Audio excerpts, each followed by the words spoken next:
Imagine, imagine an AI agent, right? And it's autonomously migrating your company's core database. Oh boy. High stakes. Right, extremely high stakes. So you've given it the prompt, you've stepped away to grab a coffee, and, while you're gone, the agent hits an unexpected error. Which is inevitable, by the way. Exactly. But instead of stopping, it hallucinates this creative but entirely incorrect solution, loops through a series of unauthorized commands, and instantly deletes 3 years of customer records. Wiped out, yeah. Just gone.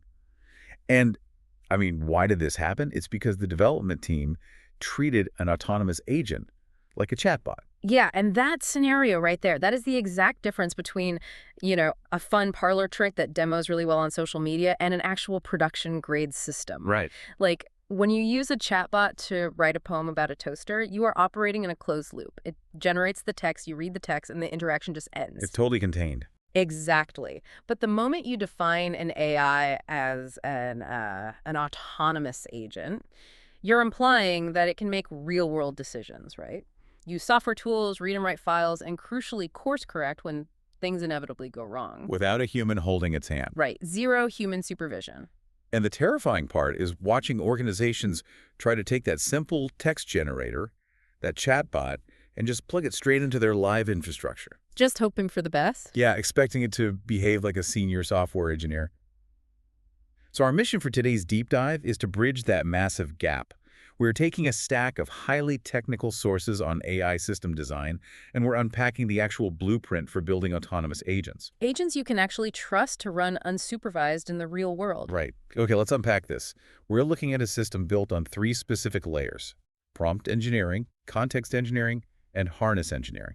Yeah, and before we even touch a line of code or get into the weeds, we need to establish what these 3 layers actually do. Because just treating them like interchangeable buzzwords is, it's where most projects fail. It's exactly where they fail. So, to build a mental model here, think of the hierarchy as a strict division of labor. Prompt engineering answers the question, what should the model do right now?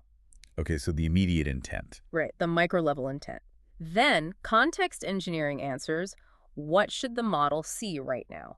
That acts as the environment and the working knowledge base. Got it. And the third? Harness engineering. That answers, what is the agent physically allowed to do? How do we verify its work? And how does it recover if it messes up? Yeah. That's your execution and safety layer. I really want to upgrade the driving analogy that came up in the research because, it makes this division of labor instantly click for me. Oh, yeah, the car analogy is great. Go for it. So if you're sitting in a car, the prompt is the gas pedal and the steering wheel, right? It's the raw command to move forward and turn. Then the context layer, that's your GPS screen, your rear view mirrors, your line of sight out the windshield. It gives you the situational awareness you need to actually steer. Exactly. But the harness... The harness is the automatic emergency braking system. It's the lane keep assist and the physical concrete barriers on the highway. Yeah. It watches the car drifting and physically takes control away from the driver to, prevent a crash. That translates perfectly to the software side. It really does. And if we connect this to the bigger picture, most developers overinvest massively in the gas pedal. They just mash the prompt layer. Right. They spend weeks tweaking the prompt, just trying to find the magic words to make the AI smarter. But the sources highlight the staggering metric. 95% of AI pilot failures trace back to missing the harness layer. Wait, 95%? 95%. A beautifully worded prompt cannot fix stale context. And it certainly can't prevent an agent from taking a destructive action if it starts hallucinating. So basically, a polite, perfectly prompted driver with no windshield and no brakes is still going to wrap the car around a telephone pole. Precisely. Which brings us to a major misunderstanding about how professionals actually handle that first layer. The prompt. Right, the gas pedal. Yeah. The standard approach for consumer chatbots is a monolithic prompt. You open a window, you type this long paragraph of instructions, and you hit send. Like a huge essay. Exactly.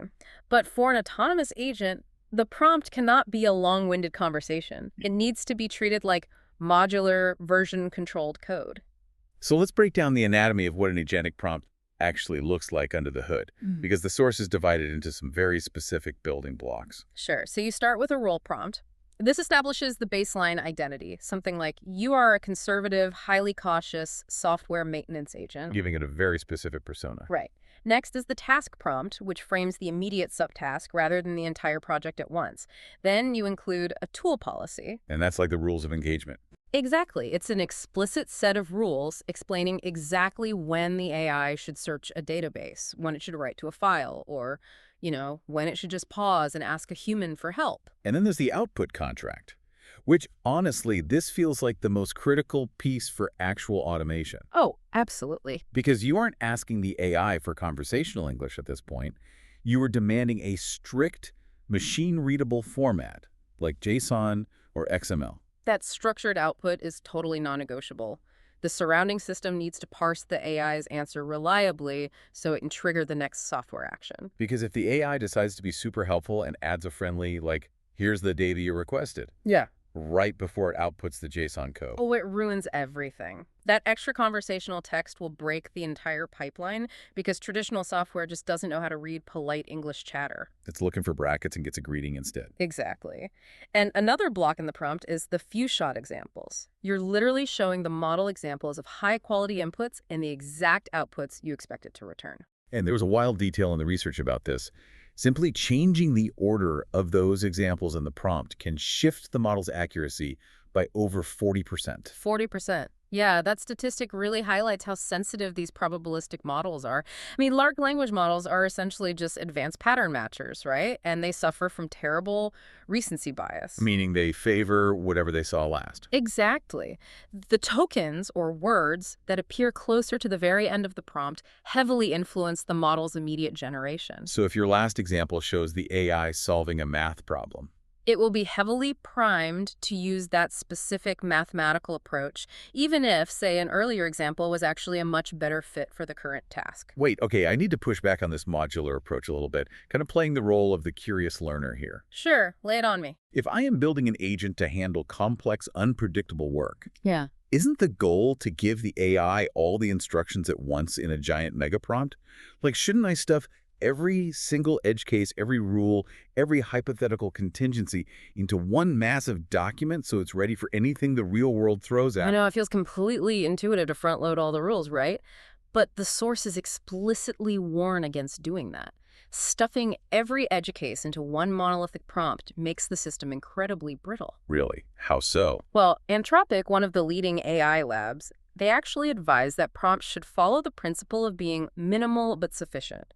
If you give a model a 10-page prompt covering 40 hypothetical scenarios, its attention mechanism just gets diluted. It loses focus. It completely loses track of the immediate task that's buried somewhere on page 6. So instead of one mega agent trying to do everything all at once, you break the persona into smaller pieces. Yeah, you build templates separated by concern. So you have a planner prompt that only writes outlines. Once the outline is done, the system swaps in an executor prompt that only writes code based on that outline.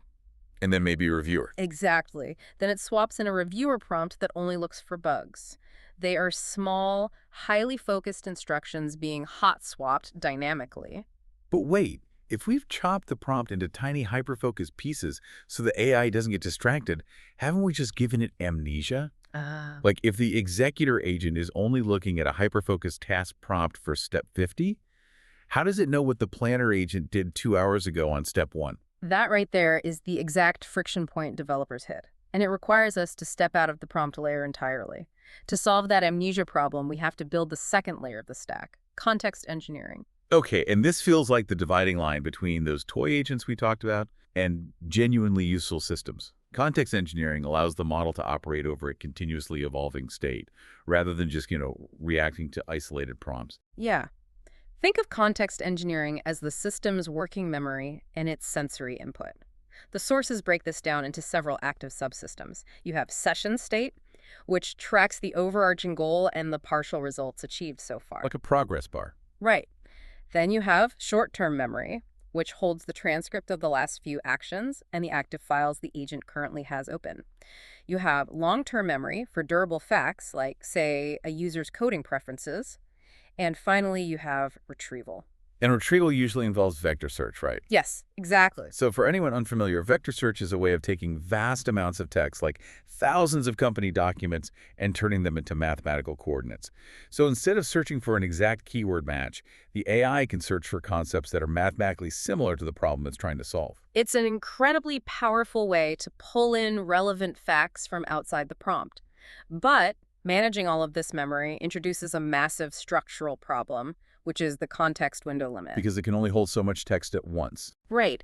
Even though AI models can process more text than ever before today, the window is still finite. If an agent is working autonomously on a complex problem for 3 hours, running thousands of lines of code, reading dozens of files, The raw transcript of all that activity is just going to balloon. yeah, it will eventually overflow the context window. The AI will literally push its original instructions out of its own memory to make room for the new logs. And to prevent that overflow, the sources detail a crucial mechanism called compaction. Let's break down how that actually runs, because it's pretty clever. Oh, compaction is fascinating, mostly because it uses AI to manage AI. So while your main agent is working, a secondary, usually much cheaper model runs in the background. Just observing. Yeah. Its entire job is to read the older interaction history and summarize it. It compresses a sprawling 50-turn debugging session into a dense high-signal summary. Something like, tried approaches A and B, both failed due to network timeout. Currently attempting approach C. So the system drops the bloated transcript and just carries forward that compact summary. Exactly, leaving plenty of room in the context window for the current task. Here's where it gets really interesting. Context engineering is essentially solving a curation problem, right? The data shows that good context engineering, specifically relevance ranking, ensuring that only the most pertinent information is loaded into the window, boosts agent accuracy by 30 to 50%. That metric is wild because it proves that throwing more data at an AI doesn't make it smarter, it just makes it confused. This is driven by a concept called just-in-time loading. I love this concept. Think of it like a master chef in a high-end commercial kitchen. Okay.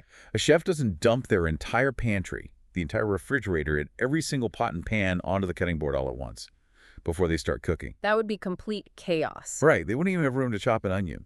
They only bring out the specific ingredients and the specific knife needed for the exact dish they are currently prepping. And that chef analogy maps perfectly to how autonomous agents should retrieve data.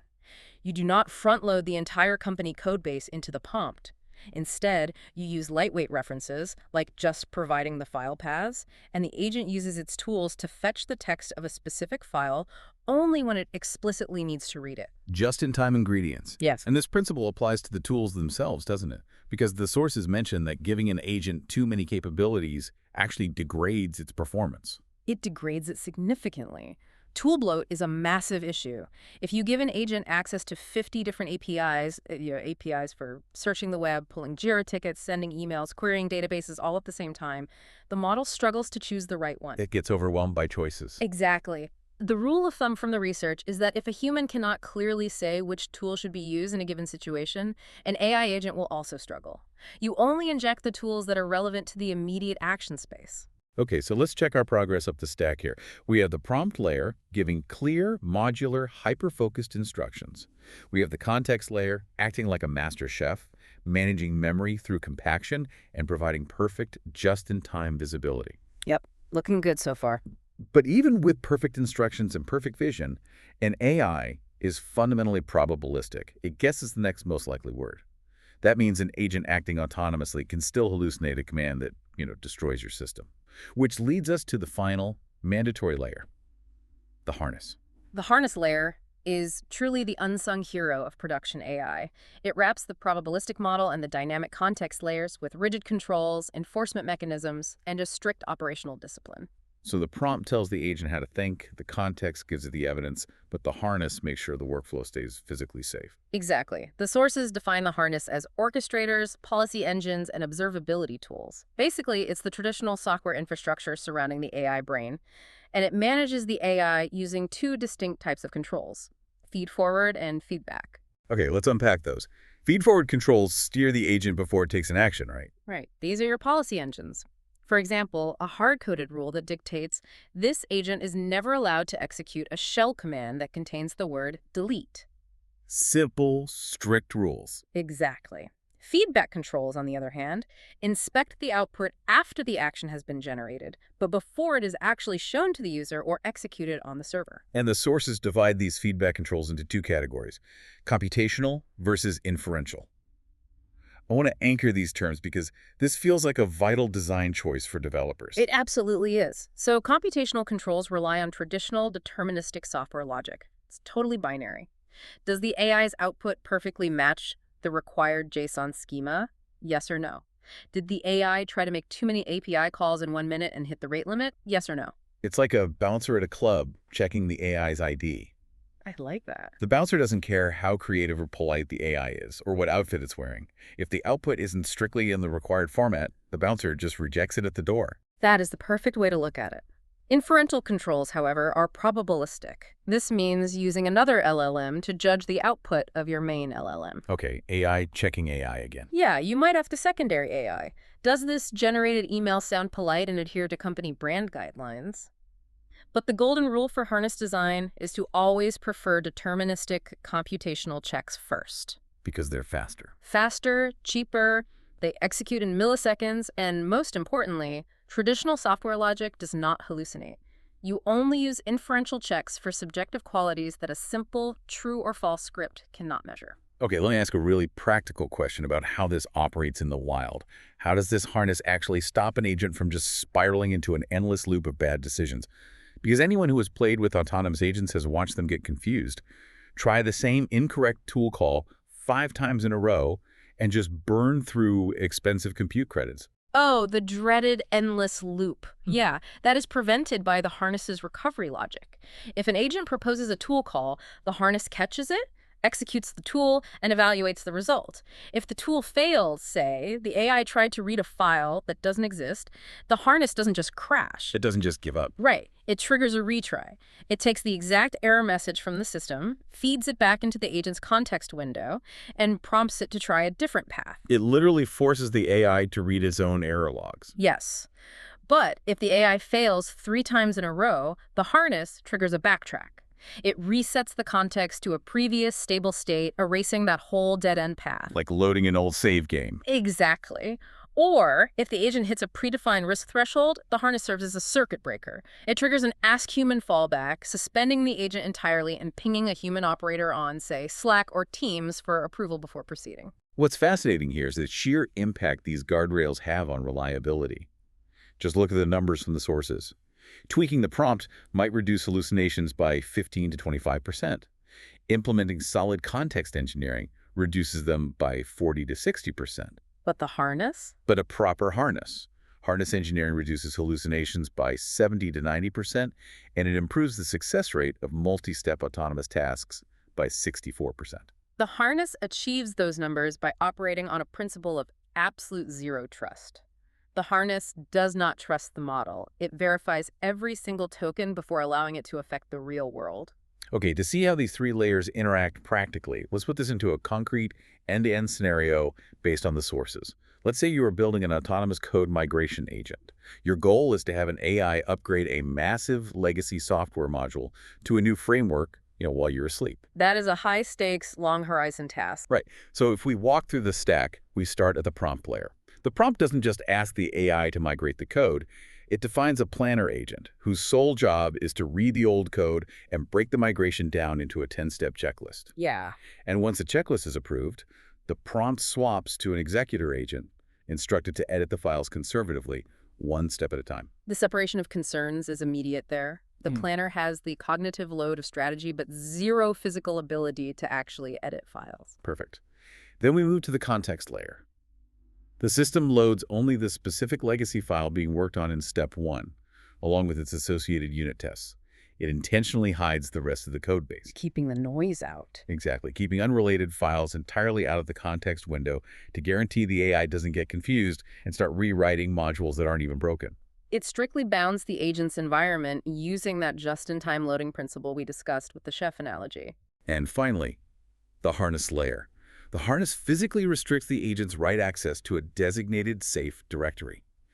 After the AI completes an edit, the harness automatically runs code linters, those computational bouncers that check for syntax errors and executes the unit tests. Automatically verifying the work. Right. It blocks any attempt by the AI to run a dangerous shell command. And if the unit tests fail 3 times on the same file, the harness suspends the execution and escalates the issue to a human developer in the morning. See, the orchestration you just described highlights the optimal build order recommended by the sources for developing these systems. You don't try to build the planner, the context memory, and the unit test harness all at the exact same time. You go crazy trying to debug that. Oh, it's impossible. You start with the prompt. You isolate the model and get it to perform a single static step, consistently using role and task definitions. And once you know the core brain actually works, then you give it memory. Right. Then you add the context layer. You implement the vector retrieval and the compaction so the agent can string multiple sequential turns together coherently without forgetting its initial instructions. And only then do you wrap it in the safety gear. You finish with the harness layer, you add the linters, the recovery logic, and those human-in-the-loop escalation paths so the system is actually safe to deploy. Prompt, context, harness, in that strict order. So what does this all mean for you, the listener? Whether you are a developer actively writing code for these next generation agents, or you're a business leader evaluating the dozens of AI platforms vendors are trying to sell your company right now, you have to look past the shiny prompt box. Yeah, the prompt is just table stakes at this point. Everyone has access to the same foundational models, which means everyone has a clever prompt. When you're looking at an AI tool that claims to be autonomous, you need to interrogate the architecture. Ask the vendor, how does this system manage its context over a 4-hour task? Does it use compaction, or will it overflow the window and forget my instructions? Good question. And more importantly, what deterministic guardrails exist in its harness? If the AI hallucinates a command to drop a database table, what computational check is physically going to stop it before my data is gone? Treating prompt, context, and harness as a combined, inseparable stack is truly the secret to building or buying AI that you can actually trust. It represents the necessary evolution from a probabilistic text generator that guesses the next word to a deterministic software system that executes complex workflows safely. Which brings up a really fascinating tension to end on. We started this deep dive talking about the dream of a truly autonomous agent, right? An AI that can think, explore, and operate independently. Yeah, and this raises an important question, something that kind of lingers just beneath the surface of all these architectural diagrams we've talked about. We spend this whole time discussing how to constrain the AI. Harness engineering is ultimately about building deterministic, hard-coded fences, rigid rules, strict schemas, unyielding linters to restrict the probabilistic, creative nature of the AI. We are taking the ultimate creative engine and putting it inside a very tight, unforgiving box. Exactly. So the provocative thought to leave you with is this. If we continue down this path of building increasingly dense layers of controls to make AI safe for the enterprise, will we eventually reach a point where these fences become so complex and so rigid that the AI is no longer truly autonomous at all? Does it just become a highly restricted cog inside a traditional software machine? We want the magic of a vehicle that can drive anywhere on the open road, but to keep the car from crashing, we might just be building a really complicated train track instead. Where exactly is the line between an autonomous thinking agent and just a really sophisticated script? That's a huge question, and it's one every engineering team is going to have to answer for themselves as we push this technology out into the real world.